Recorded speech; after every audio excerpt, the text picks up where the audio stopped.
So here's a question. Why does rent keep going up in America? Every year, the same apartment costs more. No remodel, no new furniture, just higher rent. Across the country, from New York to Dallas to Phoenix, people are paying record prices just to keep a roof over their heads. But why? Why is rent rising almost everywhere, and why does it feel like it never comes back down? Let's break it down. Section 1. The short answer: not enough homes. It starts with supply and demand. More people need homes than there are homes available.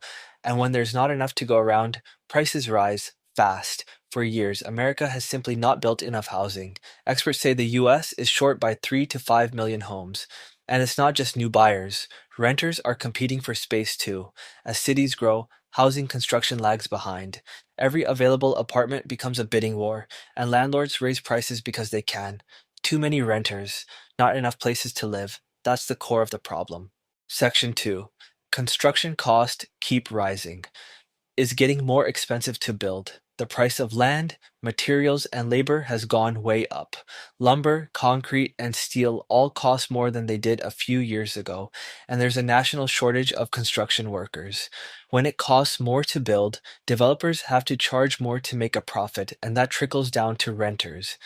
Even older apartments go up in price because landlords adjust to match the market rate. The whole system moves together. Section 3. Investors and corporate landlords. There's another piece. Who owns the homes? In many cities, big investment firms have started buying single family houses and apartment buildings, not to live in them, but to rent them out. Companies like Invitation Homes and Blackstone now own tens of thousands of properties nationwide. That concentration drives prices up. When one company controls a big share of local rentals, they set the tone for the whole market. And because rent is their business, they raise prices each year, often faster than inflation.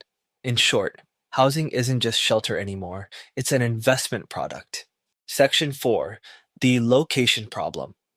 Here's the thing: people keep moving to the same places. Cities like Austin, Nashville, and Tampa have seen huge population growth. People move there for jobs, lifestyle, and lower taxes, but housing hasn't caught up. So when more people chase the same number of apartments, rent skyrockets. Even mid sized cities that used to be affordable are now facing big city prices. America doesn't have a housing shortage everywhere, it has a shortage where people want to live. Section 5. Low interest rates made things worse. For years, interest rates were very low. That made it cheap to borrow money. Investors could buy more properties, and ordinary people could buy homes more easily, which pushed prices higher across the board. But when the Federal Reserve raised rates to fight inflation, something unexpected happened. Many homeowners stopped selling. They didn't want to give up their old 3% mortgage for a 7% one. That made supply even tighter, and more people were forced to rent instead of buy. Result: even higher rent. Section 6. Wages haven't kept up. And here's the painful truth: wages haven't kept up with housing cost. The average rent in America is up nearly 30% since 2019, but the average paycheck up only about 15%. That means rent now eats a bigger share of your income. In some cities, over 40% of what people earn. You're not imagining it. The math really doesn't add up anymore. Section 7. Why it's so hard to fix. So, why don't we just build more housing? Because it's not that simple. Zoning laws limit where apartments can go, permits take months or years, and construction is expensive and slow. Cities like Minneapolis, Austin, and Portland are changing rules to allow more multifamily buildings, but progress takes time. Until more homes are built, rents will keep rising, one lease at a time. If you found this helpful, like the video, subscribe for more simple explainers, and I'll see you in the next one.